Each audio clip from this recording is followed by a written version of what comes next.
Every day, the fat director came to the station to catch his train, and he always nodded to Thomas and said, "Morning, Thomas."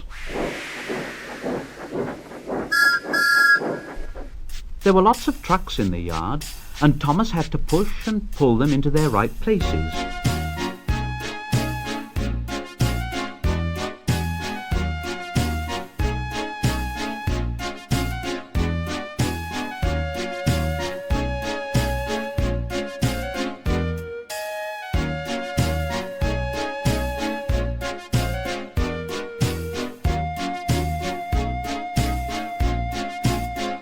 He worked hard.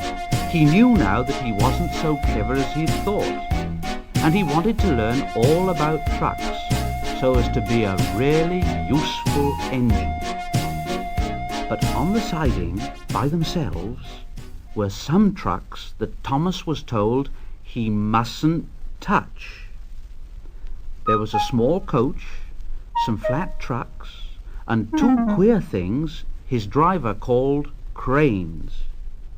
"That's the breakdown train, Thomas, and when there's an accident, the workmen get into the coach and the engine takes them quickly to help the hurt people and to clear and mend the line. The cranes are for lifting heavy things like engines and coaches."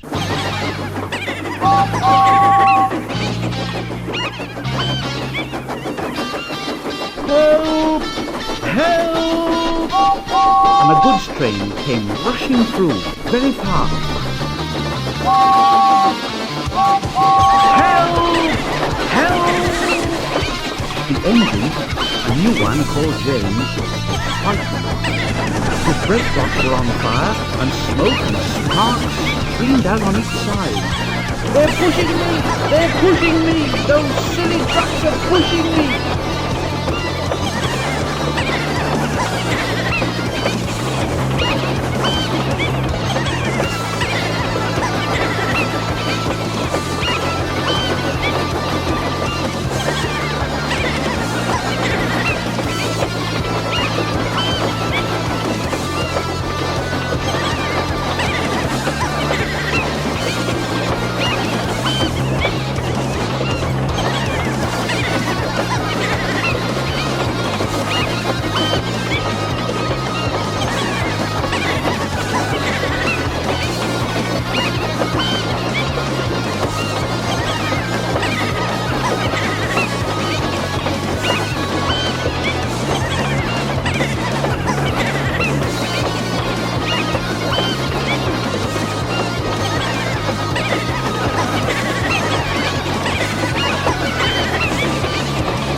Poor James appeared on the bridge, whistling for help.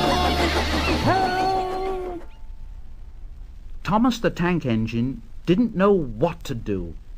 "Oh, I'd like to teach those trucks a lesson." Presently, a man came, running. "James is off the line. The breakdown train, quickly!" So Thomas was coupled on. The workmen jumped into their coach and off they went. Thomas worked his hardest. Faster, faster, faster, faster.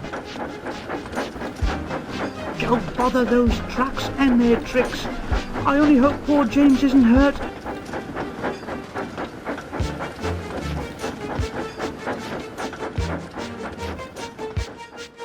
They found James and the trucks at a bend in the line.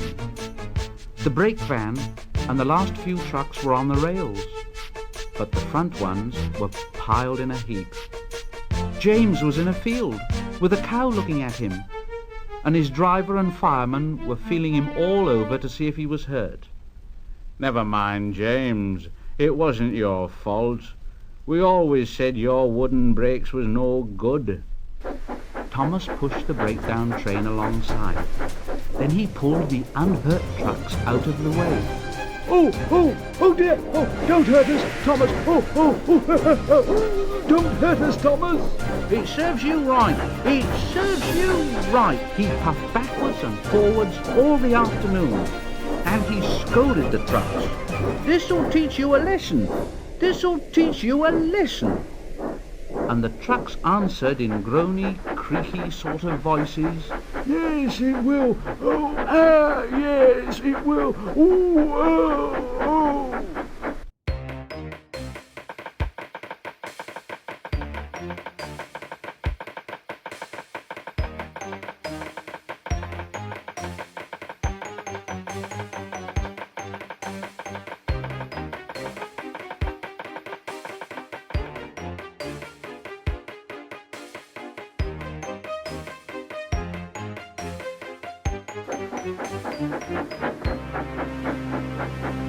When they put James back onto the rails, he tried to move, but he couldn't.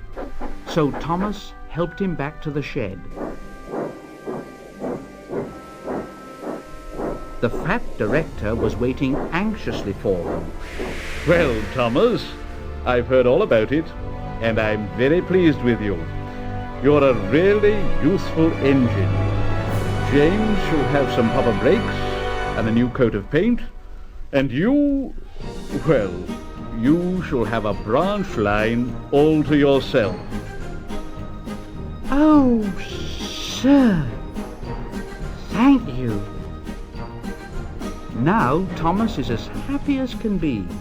He has a branch line all to himself and puffs proudly backwards and forwards with 2 coaches all day.